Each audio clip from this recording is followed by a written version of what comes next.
वंदे पुरुषोत्तमम। आइए हम लोग याद करते हैं सत्संग के उन दिनों की बात जब ये सत्संग शुरू होता है। जाते हैं वही समय जब ठाकुर जी का जन्म 1888 में हुआ। उसके बाद ठाकुर जी जब क्रम में धीरे धीरे बड़े होते गए और उनका उम्र जब 25-26 के लगभग आए, कीर्तन का एक प्लावन चला, बहुत बड़ा कीर्तन का प्लावन हम लोग देखे हैं, सुने हैं, पढ़े भी हैं। जब जब पुरुषोत्तम धरा पे आते हैं एक प्लावन लाते हैं और वो है कीर्तन का प्लावन। इस जगत में भी वो प्लावन आया था। इस आश्रम में हम लोग जानते हैं ये आश्रम पहले किस नाम से जाना जाता था। सबसे पहले सत्संग के नाम से नहीं, सत्य सेवक संघ के नाम से इस सत्संग को जाना जाता था। बाद में धीरे धीरे जब इस सत्य सेवक संघ का प्राण पुरुष परम दयाल सच्चे ठाकुर, उनका दिव्य जीवन दिव्य लीला जब चारों ओर प्रकाशित होने लगे, सभी लोग प्रभावित होने लगे, सभी लोग उनके ओर आकर्षित होने लगे, तब लोग कहने लगे, जो परम दयाल सच्चे ठाकुर जी का जो घर था, तब वो कहने लगे सच्चे ठाकुर शिष्य अनुकूल ठाकुर जी के आश्रम के नाम से लोग जानने लगे।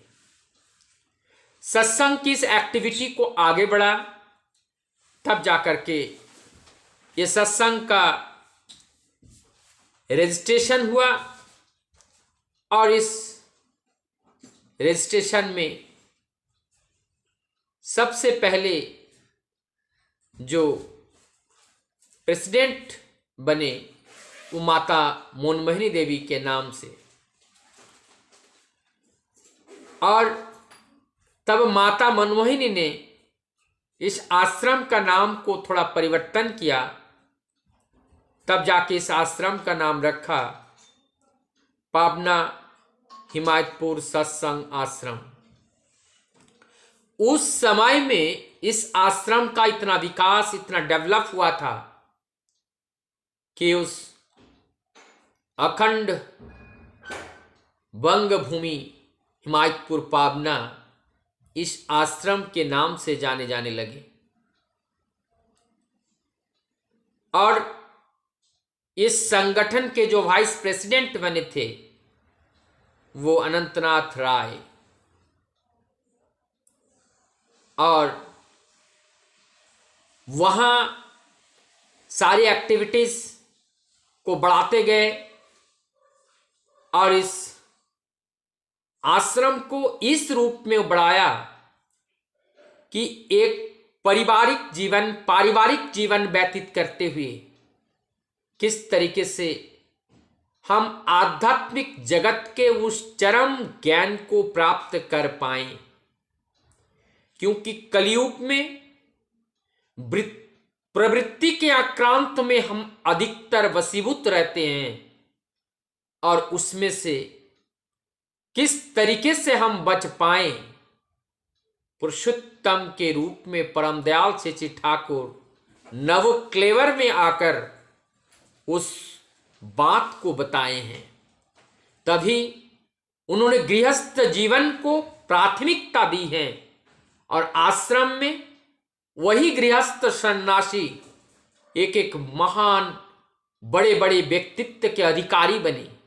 उनके संतान संतति भी एक एक मुनि ऋषियों की तरह उनका जीवन, उनका चरित्र, उनका चलन बना, जिससे लोग प्रभावित हुए और जिससे चारों ओर से मधुमक्खियों की तरह दौड़ के आने लगे परम दयाल से ठाकुर जी के पास।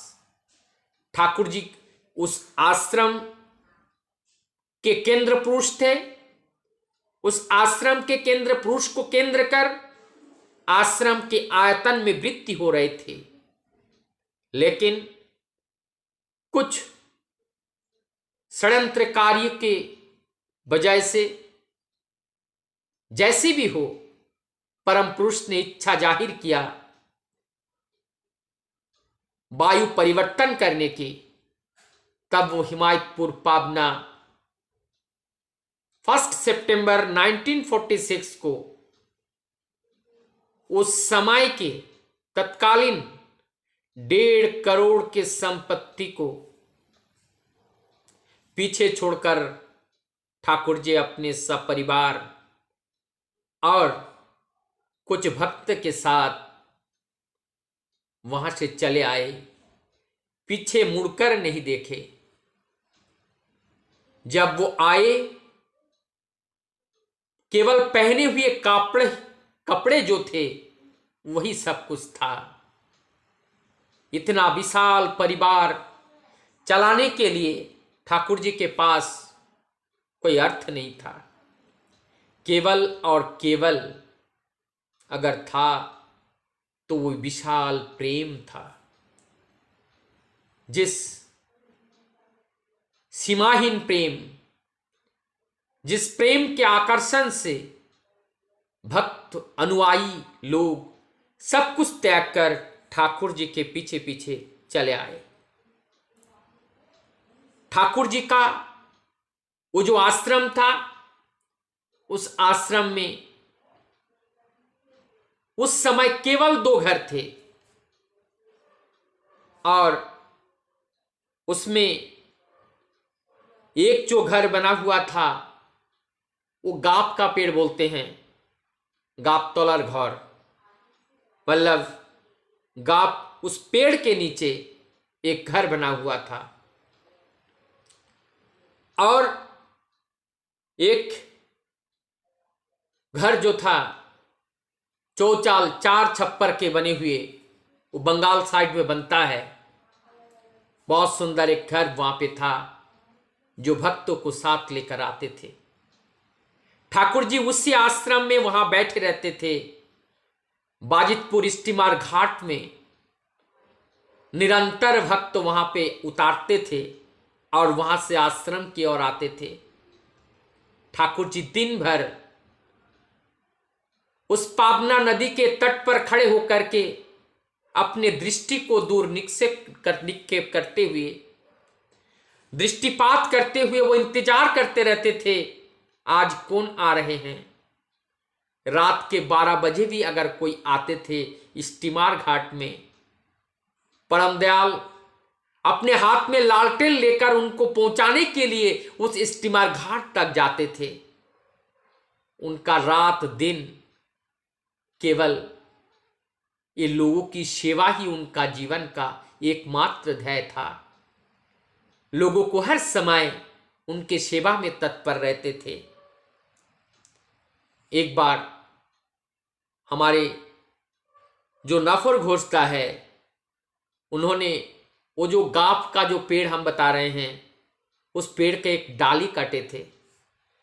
उसमें डाली काटने पर ठाकुर जी बहुत ही असंतुष्ट हुए थे, क्योंकि ठाकुर जी चाहे वो जीव जंतु हो चाहे वो पेड़ पौधे हो, सबका कष्ट उनको एहसास होता था।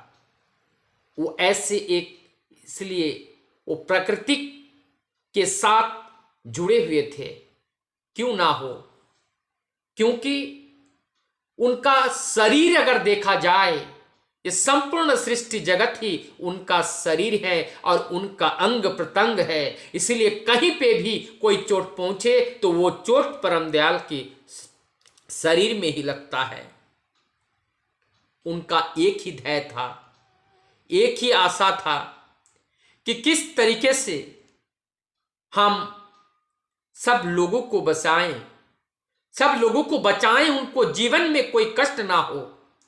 इसलिए उन्होंने आजीवन लोकपाली होकर लोगों के जीवन में सुख दिलाने के लिए भरसक प्रयास करते रहते थे। ये थे हमारे परम दयाल श्री श्री ठाकुर जी के उस दिन की बात, जिस समय कीर्तन युग चल रहा था। सभी लोग मदमस्त रहते थे, नशे में चूर रहते थे, लेकिन उस कीर्तन युग की कीर्तन प्लावन से सभी लोगों को डूबे हुए, नशे में डूबे हुए, अपने कुसंस्कार में डूबे हुए सबको मंत्रमुग्ध कर दिए और सबको इस कीर्तन दल में शामिल कर लिए, सबको इस कीर्तन के शरीक बना लिए और सबका जीवन एक दिव्यपम जीवन में परिवर्तन करने के लिए उन्होंने अपने जीवन को नौछावर किए और सबका जीवन एक सुंदर जीवन में जो भी उनको ग्रहण किया, जो भी उनको वेस्टर्न करके अपने जीवन में चला, उनका जीवन में वो परिवर्तन देखने को मिला। आइए हम सभी लोग चलते हैं, परमपिता के उस राह को पकड़ते हैं, उनको निर्देश को हम जीवन में परिपालन करते हैं, हम भी उनकी इच्छा के अनुरूप बनने में सक्षम हो पाएंगे।